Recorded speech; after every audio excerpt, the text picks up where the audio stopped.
শেখ হাসিনাকে পরিষ্কার জানিয়ে দেওয়া হয়েছে, আপনি পৃথিবীর যে কোনো জায়গায় যেতে পারেন, তার ব্যবস্থা ভারত করবে, কিন্তু ভারতে রাজনৈতিক আশ্রয় দেওয়া হবে না। কোথাও জায়গা হচ্ছে না সাবেক প্রধানমন্ত্রী, নিকৃষ্টতম বর্বর স্বৈরাচার শাসক শেখ হাসিনার। এমনকি তার অতি আপন বন্ধুরাষ্ট্র ভারতও তাকে রাজনৈতিক আশ্রয় দিতে অস্বীকৃতি জানিয়েছে। সম্ভবত শেখ হাসিনাকে একটা নির্দিষ্ট সময় বেঁধে দেওয়া হয়েছে ভারতের পক্ষ থেকে, এবং এই সময়ের মধ্যে পৃথিবীর যে কোনো দেশে রাজনৈতিক আশ্রয়ের ব্যবস্থা করে তাকে ভারত ছাড়তে হবে। ইতোমধ্যে শেখ হাসিনার মার্কিন যুক্তরাষ্ট্রের ভিসা বাতিল করা হয়েছে, সুতরাং তিনি মার্কিন যুক্তরাষ্ট্রে যেতে পারছেন না। শেখ হাসিনা যুক্তরাজ্যে রাজনৈতিক আশ্রয় প্রার্থনা করেছিলেন, কিন্তু সেটাও প্রত্যাখ্যান করা হয়েছে। বরং যুক্তরাজ্যের লেবার পার্টির পক্ষ থেকে জাতিসংঘের কাছে আহ্বান জানানো হয়েছে যাতে বাংলাদেশের আন্দোলন পরিস্থিতি নিয়ে নিরপেক্ষ তদন্তের ব্যবস্থা করা হয়, এবং যদি আন্তর্জাতিক নিরপেক্ষ তদন্ত হয় সেক্ষেত্রে নিশ্চিতভাবেই সরকার প্রধান হিসেবে শেখ হাসিনাকে আন্তর্জাতিক আদালতের মুখোমুখি হতে হবে।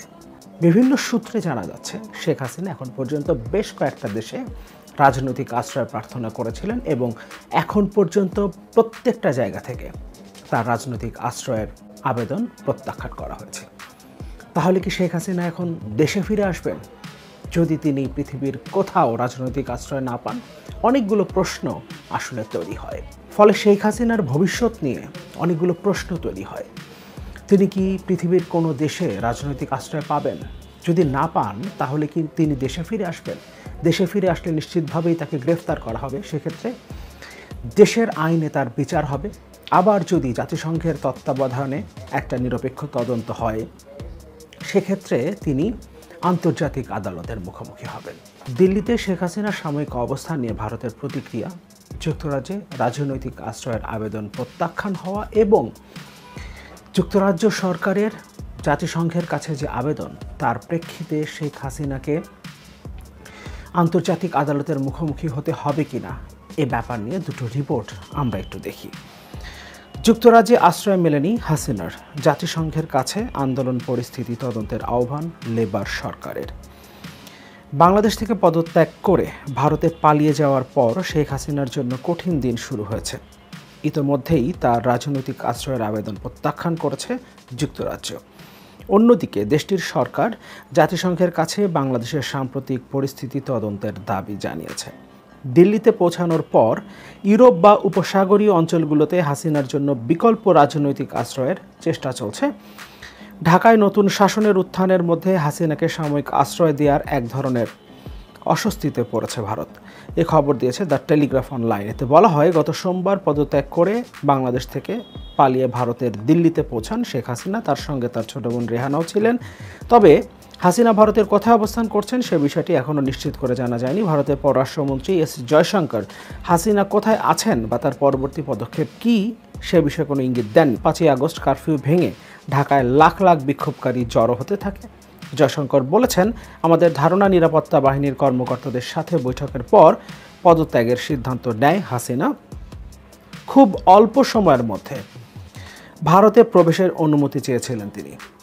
এছাড়া বাংলাদেশ কর্তৃপক্ষের কাছ থেকে ফ্লাইট ক্লিয়ারেন্সের জন্য একটি অনুরোধ পেয়েছিল ভারত। জয়শঙ্কর জানিয়েছেন, হাসিনা সোমবার সন্ধ্যায় দিল্লি পৌঁছান। তার মানে খুব ইমিডিয়েটলি একটা ফ্লাইট ক্লিয়ারেন্স চাওয়া হয়েছিল ভারতের কাছ থেকে, এবং সাথে সাথে তারা সেটা দেয়। এ কারণে তিনি ভারতে ঢুকতে পেরেছিলেন। আগে থেকে কোনো আলোচনা হয়নি। তবে জয়শঙ্কর মনে করেন শেখ হাসিনা 3 বাহিনীর প্রধান কিংবা অন্যান্য আইনশৃঙ্খলা রক্ষাকারী বাহিনী প্রধানদের সাথে কথা বলে পদত্যাগের সিদ্ধান্ত নেন, কিন্তু বাস্তবতা হচ্ছে তিনি আরও বেশি কঠোর হতে চেয়েছিলেন, আরও ব্লাডশেড করে হলেও তিনি ক্ষমতায় টিকে থাকতে চেয়েছিলেন। সে বিষয়টা আমরা ইতোমধ্যে জানি।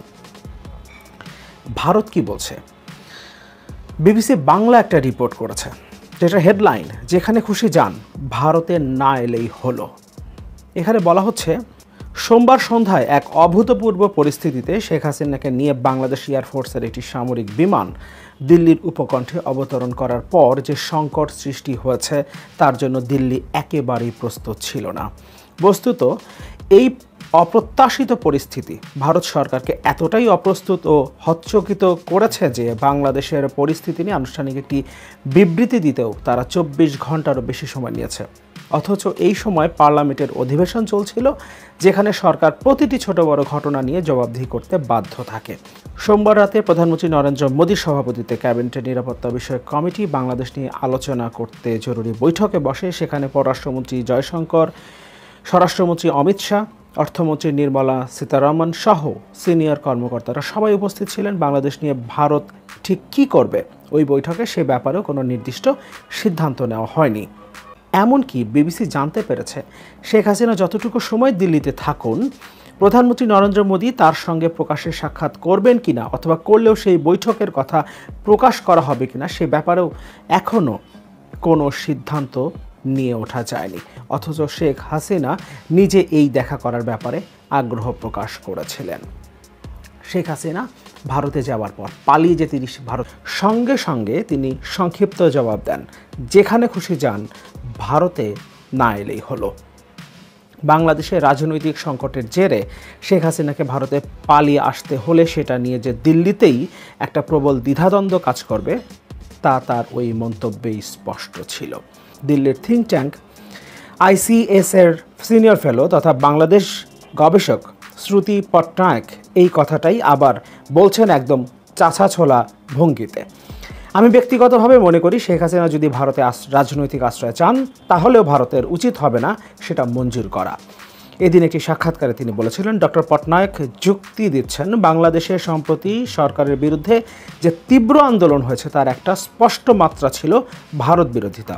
ভারতকে যেহেতু আন্তর্জাতিক ক্ষেত্রে শেখ হাসিনা সরকারের সবচেয়ে বড় সমর্থক হিসেবে দেখা হতো, তাই হাসিনা বিরোধিতার আন্দোলনে স্বভাবতই মিশেছিল ভারত বিরোধিতার উপাদান।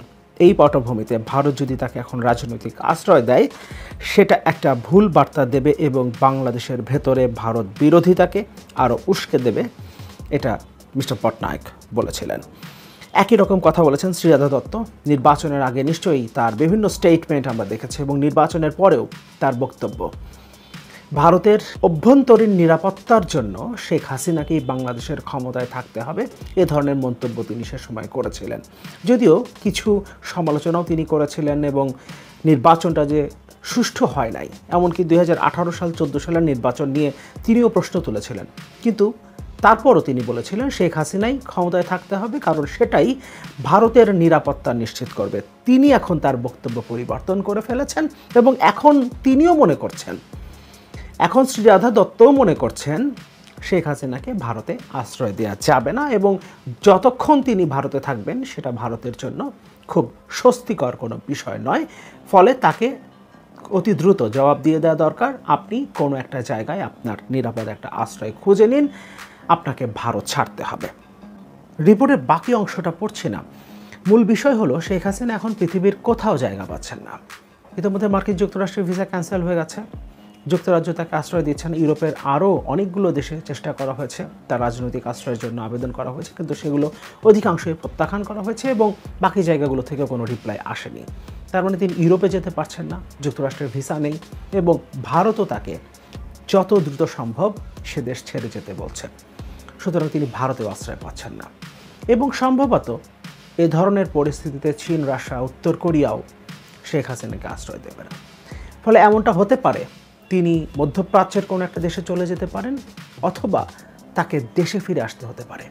তিনি যদি দেশে ফিরে আসেন, সেক্ষেত্রে দেশের আইন অনুযায়ী তার বিচার হবে নিশ্চিতভাবেই, এমনকি শেখ হাসিনাকে আন্তর্জাতিক আদালতও ফেস করতে হতে পারে। তার মানে একটা বিষয় পরিষ্কার, শেখ হাসিনার এখন যাবার কোনো জায়গা নেই।